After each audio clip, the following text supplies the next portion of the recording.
Ang buwan ay isang napaka-powerful na presensya na siyang humihila sa mga ocean tides at lumilikha ng isang ritmo ng buhay para sa ating lahat. Alalahanin na ang video na ito ay para lamang sa mga may bukas na isip at lubos na paniniwala sa mga ganitong practice. Kung ang video na ito ay labag sa iyong mga naging karanasan, kalooban at naging paniniwala, ay mas mabuting i-skip mo na lamang ang video na ito.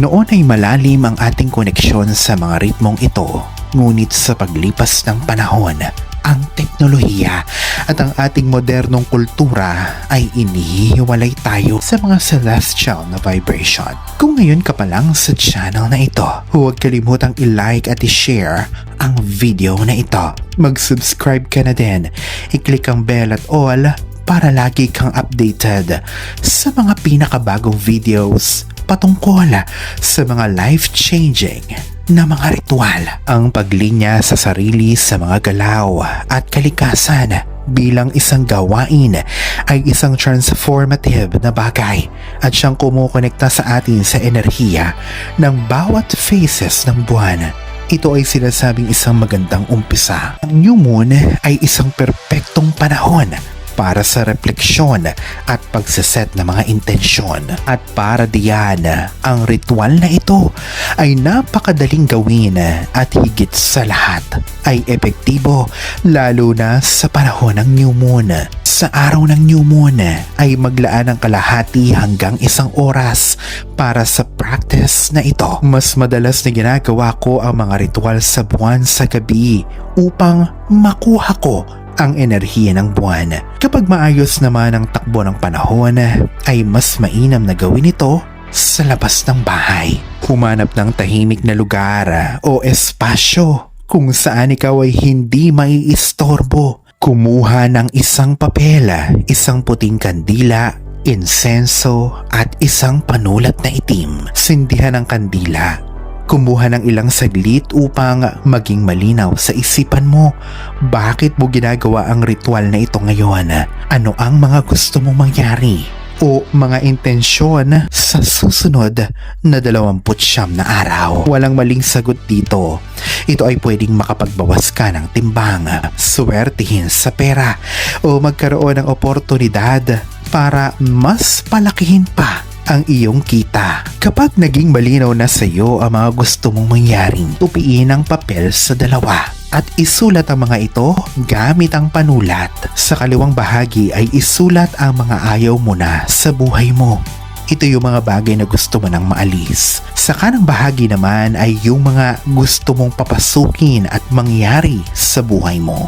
Isulat lamang ito hanggang sa maramdaman mo na ikaw ay energized, excited at maaaring ikaw ay kabado. Kapag nagawa mo na ito at naging malinaw na sa iyo ang mga gusto mong mangyari, ay magpausok ng insenso. Ito ay anumang insenso na ginagamit mo sa ngayon. Ang madalas kong ginagamit ay palo santo o sage para dito. Pausukan ang buong lugar na kinatatayuan mo, pati na ang sarili. Habang ginagawa mo ito ay sambitin ang dasal na ito.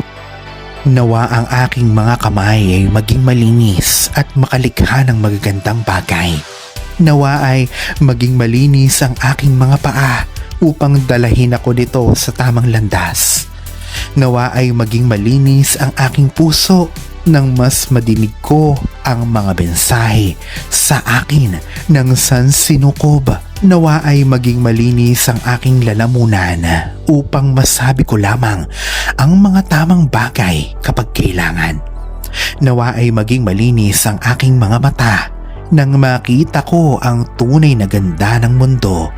Nawa ay maging malinis ang espasyo na ito sa usok ng mabangong insenso na ito mula sa halaman at lupa. At nawa ay dalahin ng usok na ito ang aking mga dasal papunta sa kalangitan.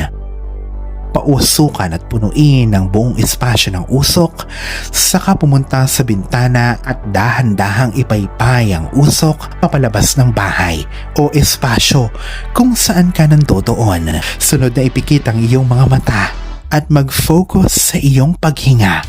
Mag-inhale at exhale, saka mag-imagine na may puting liwanag na bumabalot at pumapasok sa iyong katawan. Gawin ito hanggang sa mas gumaan ang pakiramdam. Hatiin at pilasin ang papel sa gitna. Itapon sa malayo ang papel kung saan nakasulat ang mga bagay na ayaw mo na sa buhay mo. Umupo saka isa-isang sabihin ang mga bagay na gusto mong mangyari na nakasulat sa papel na hawak-hawak mo. Sunod ay itago ito sa ilalim ng iyong unan o lagayan ng damit sa ilalim. Pansinin ang iyong pakiramdam at isipin na ang lahat ng mga ito ay nangyayari na. Patuloy na maging kalmado habang nakaupo at habang ikaw ay nakafocus sa iyong intensyon. Tapos na ang ritual.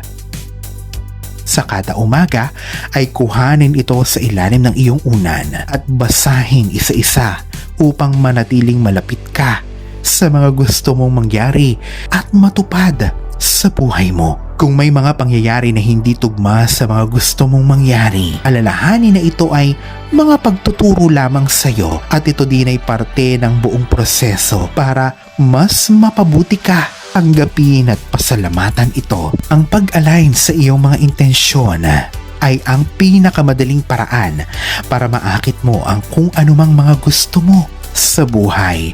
At ang pagkonekta sa enerhiya ng buwan ay isang napakainam na pampalakas. Maglaan ng panahon kada buwan. Tuwing New Moon, isulat ang iyong mga intensyon sa papel at panoorin ang mga pangyayari at mga pagbabago sa buhay. Dadating ang panahon na ito ay magiging isang habit mo na. Mapapansin mo din ang pagbabago sa iyong katawan habang ikaw ay mas nagiging konektado sa kalikasan. Alalahanin na sa poong may kapal pa din, nagmumula ang lahat ng pagpapala, ang kasipagan at ang kabutihan sa ating kapwa kasabay ng buo mong pananalig sa may kapal. Ang siya pa rin na dapat ay manaig. Ang mga ito ay mga gabay lamang. This is Fidel Rosario. Thank you for watching.